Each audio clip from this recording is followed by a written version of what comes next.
Montgomery, Allah.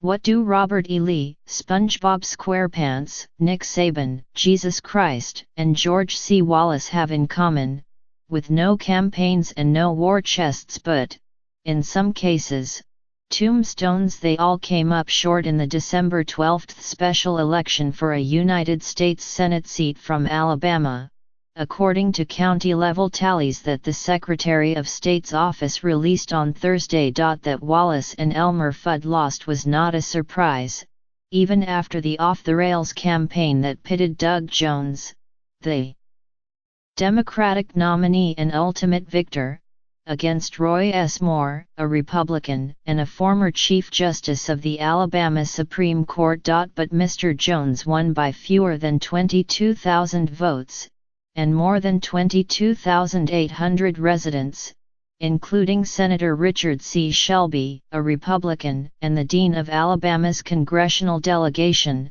elected to write in the names of other figures whether they were dead, alive, or fictional.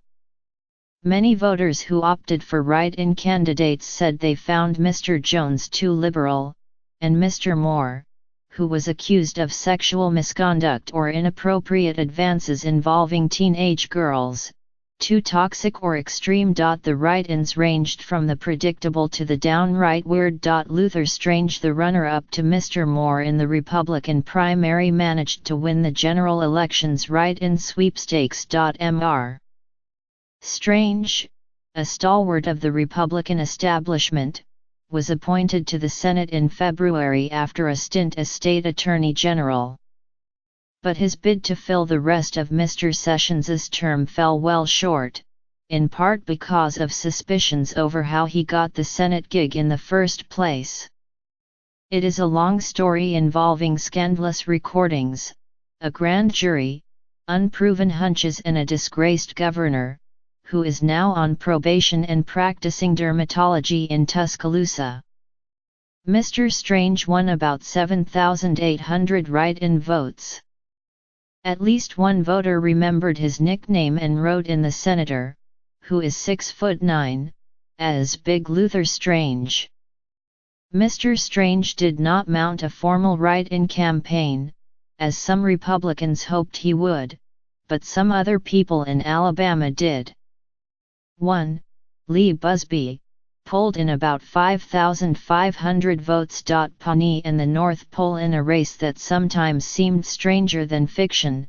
Some voters went for, well, actual fiction. Ron Swanson, of the NBC series Parks and Recreation, picked up votes in Etowah County, where Mr. Moore was once a prosecutor and a judge, and in Shelby County.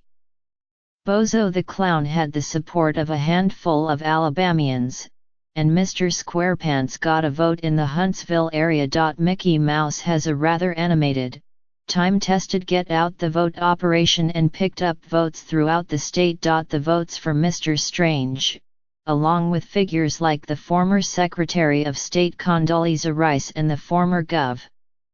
Bob Riley, will be recorded in the annals of Alabama history. But the state of Alabama is humorless when it comes to write-in votes. So ballots for fictional figures like Mr. Swanson and Buddy the Elf did not amount to much of anything. There are certain people that may receive write-in votes that may not be eligible to receive those votes, and if they're not, they will not be properly acknowledged or duly noted, John H. Merrill, the Secretary of State, said on election night. For example, if it's a cartoon character, that doesn't count. Sorry, Bugs Bunny. He won votes, too. Jeff Sessions' old habits die hard. Mr. Sessions was first elected to the Senate in 1996, and it appears some Alabamians still want him there.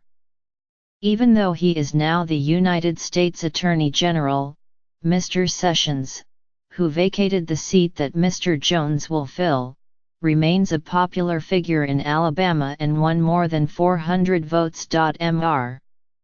Sessions said he cast an absentee ballot, but he refused to identify his candidate of choice.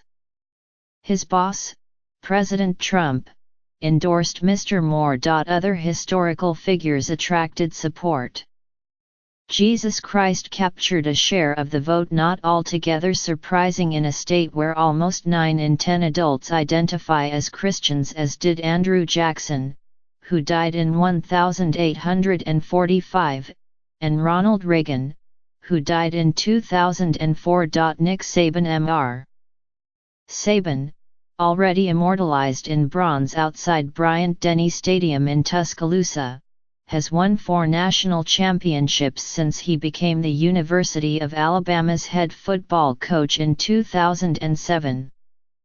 But not even one of Alabama's wildest races could propel him into an elected office with, some would say only half-kiddingly, less clout than his current job. That almost certainly suits Mr. Saban, the highest-paid public employee in Alabama, as well as policy wonks near and far.